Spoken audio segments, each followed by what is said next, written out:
Hello, mouses! Thanks for sticking with us while we've been away. The reason I was away was because, of course, we did get burgled twice in 1 week. In fact, twice in 4 days.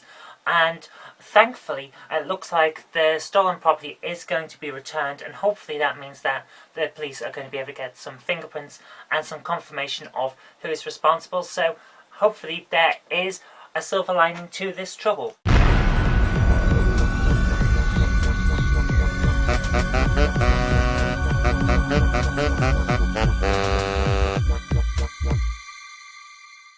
What is the news? Well, we've got some interesting stuff about Bitcoin. It's going up and down and up and down, as all virtual currencies do when speculators join in.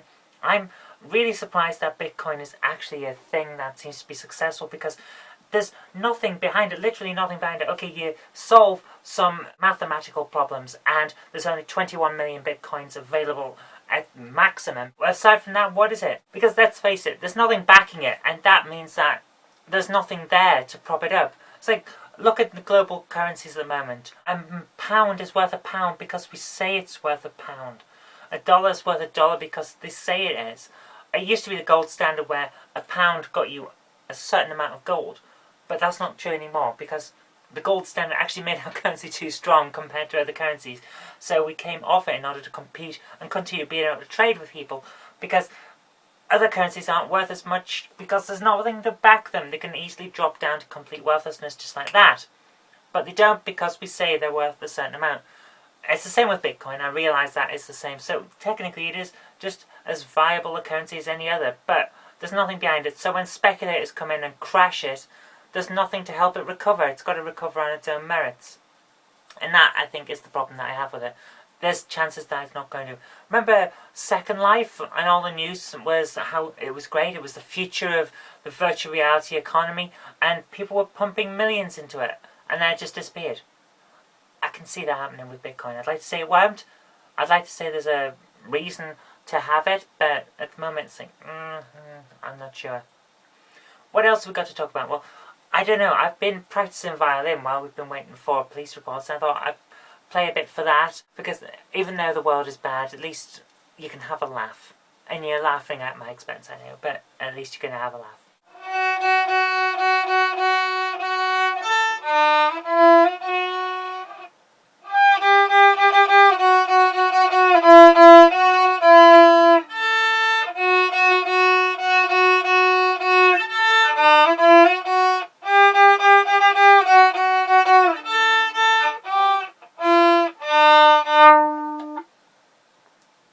Okay, the last thing I want to talk about today is a single mother who has had a notice from her local council saying you can't have a chair in your garden. People are complaining, get rid of it.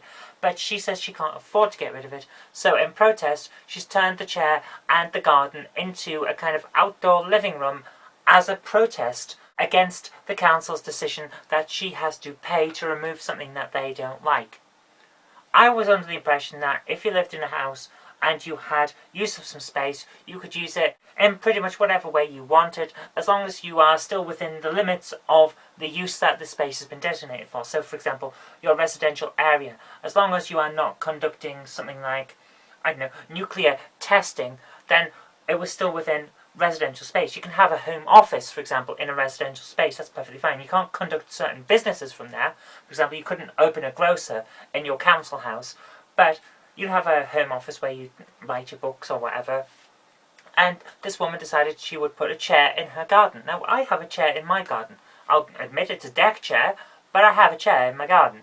So what's wrong with an armchair in the garden? But apparently the council don't like it. So to be honest with you, I'm on the side of the artistic protester here. There's nothing wrong with having a chair in your garden if you want to be. Okay, it looks a bit common.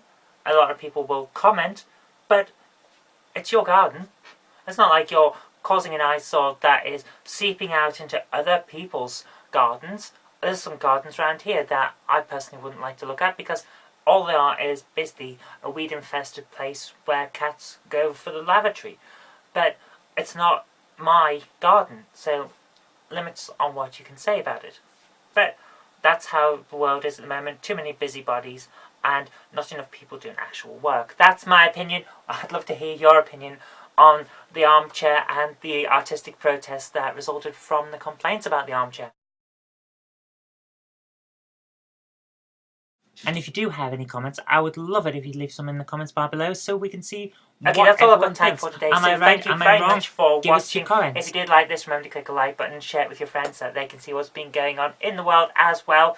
And do subscribe for future videos because there will be more in the future. But until next time, thank you very much for watching. I've been Kirk-Robinson. You've been watching the Knob Mouse channel, and I'll see you tomorrow. Oh my goodness, I've just heard outside, after I turned off the main camera, that there is a guy out there selling ice creams. There's an ice cream van going around.